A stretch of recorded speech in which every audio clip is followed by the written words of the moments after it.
Just happy to be here. It's a great ballpark, tremendous baseball environment, and from what we've seen in a short period of time, it's a great fan base with very kind people that love their Razorbacks. So we're happy to be here.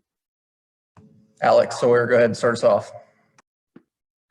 Yeah, Coach, we talked about this after Friday's game in Ruston, but Reed Johnson has been really consistent for you guys, both from a result standpoint, but also pitching deep into ball games, kind of setting the tone for the weekend and also kind of allowing you to conserve the bullpen and have that available. Just how important has that been for you guys all season? And then especially, heading into a series with a really good Arkansas team, how important will that be, assuming he goes tomorrow night? Yeah, he's going tomorrow night, but it's just, he's been doing that for a long time and very steady, non-emotional pitcher who competes very well. You might not see it outwardly as much sometimes, but great competitive spirit, and he probably has the makeup of most of our guys on this team. Matt Jones, go ahead. I think by my count, you and Dave Van Horn have coached about 3,500 games between the two of you, but you've never coached against each other.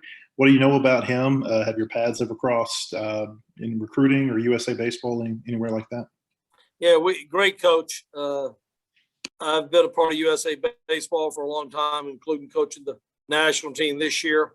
Matter of fact, Robert Morris is coming with our team this year, and but had a great career, and we've both been around a long time, and looking forward to coaching against him. Andrew Schnicker, go ahead. Elliott, obviously, Arkansas has probably one of the pitcher this year who's probably put up one of the best performances in the history of college baseball in Kevin Kopps. What have you guys looked at with him, and what are going to be kind of some of the unique challenges of facing a guy like that who comes out of the bullpen but really is capable of pitching any part of the game for them? Well, yeah, it's kind of gotten so much publicity lately what he has done for this team all year, but as we get to the postseason, it becomes more recognizable and gets more attention. And what he's done has been unbelievably amazing. But you can't look at a ball club you're going to play in the postseason and look at one player. They got a great ball club. They got a lot of good pitchers, and this isn't just going to be against Kevin Kopps. It's going to be against a great Arkansas team. And but yeah, he's one of many good players on this team. Tom, go ahead. For those of us who don't cover you on a regular basis, Coach, what has been what keyed your turnaround, and why are y'all hot right now? I don't know if there was a turnaround, to be honest with you. We got off to a rough start. We understand that. But, like the SEC, we have a good league. Everybody's good. And we started conference play probably before we were ready to start conference play. Georgia Tech came in extremely hot and played a great weekend. And then we had a good series against Miami, but they got the best of us. And Louisville was just hot as fire when they came to Raleigh. And we started really playing good against Louisville and have played good ever since. And it's just wasn't quite ready to open the season. But what our guys have done since then, after a 1-8 start with 3 home series, has been such a remarkable thing for me to witness. And I've been here a long time and seen a lot of games, and what this team has done has truly been amazing to me. Coach, Arkansas is hitting 269, not just tearing it up, but what do you make of their lineup? It's a good lineup, very good lineup. We've been watching film ever since it was determined we were going to play Arkansas, and they got a good lineup all the way through. A lot of power, a lot of home runs, and different guys, just like our team can do it on different days. Jared, go ahead. Elliott, this is very much off topic, but 9 years ago, you guys essentially adopted a kid, brought him into your dugout, and you went to a super regional. That same kid is now a student manager for your team. If you can kind of just go through the relationship that you've built with Harrison McKinnon and just what he has meant to y'all, because it's clearly a bond that runs very deep between you and his family. Yeah, a very special relationship, not only with Harrison, but his whole family. He overcame unbelievable odds. He wasn't going to make it, as you said. Years ago, about Christmas time, I started my relationship with him, and it's just been a remarkable turnaround. And now he's in college, going to NC State, and one of the managers on our club, and it's just very, very rewarding to see where he is in his life right now and what he has overcome. Did you ever know that it would come full circle like that?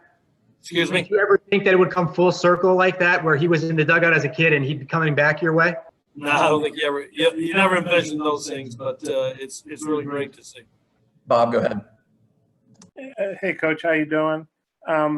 You got a ball player, Terrell Tatum, on your team whose dad played football here at Arkansas. Just wondering, it looked like he had a pretty good regional at Ruston. What kind of season has he had for you, and just what do you think of him as a player? Well, since he's standing right in front of me, I'm going to have to tell you a bunch of great things about Terrell Tatum, but you're going to be talking to him next. And he not only had a great regional, he's had a great year for us. Tremendous person with an unbelievable amount of ability. When you're a scout and you see players like Terrell Tatum, it's kind of eye-popping tools, and he can do it all. But it's more about getting to know Terrell and his character and his makeup and how he's pushed himself this season to become one of the top players in the country. Claire, go ahead.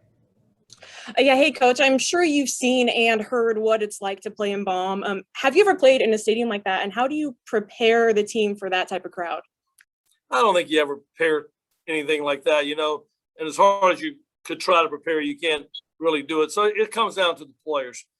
Our players have overcome a lot of things, playing in front of no people, I think, is the hardest thing for a baseball player to do. And we went through that with the COVID, last year at the end and the beginning of this season. So playing in front of no fans is the hardest thing to do. But all players want to play in front of crowds. And you'd rather have them pulling for you than against you, but you still want the crowd there. So I think it's going to be something they're going to look forward to. And sure, there'll be some jitters early, but you got to settle into the game. And that's why the maturity of our team and the leadership of our team will hopefully take over there. Hutch, go ahead. I'm good. Everything I had has been asked. Anybody else for Coach? I got one. Okay, Bob, go ahead. Okay. Hey, Coach, sorry. Hey, Casey Opitz, Arkansas's catcher, he's known for being a really good defender, good arm. He's played on Team USA before, and I know you guys steal a lot of bases. What are you seeing from him on the scouting report, and maybe his abilities behind the plate? Tremendous catcher. He epitomizes the word catcher, and he's really good. Certainly one of the best defensive catchers in the country, and that's always a plus when you got a complete ball club like Arkansas. You're never going to be successful without somebody behind the plate that does his job, and he more than does his job back there. So he's just another one of the components that make Arkansas not only one of the best teams in the country, but a lot of people consider them the best team in the country. Thank you. All right, we'll go ahead and end it there with Coach. Coach, thank you. Thank you.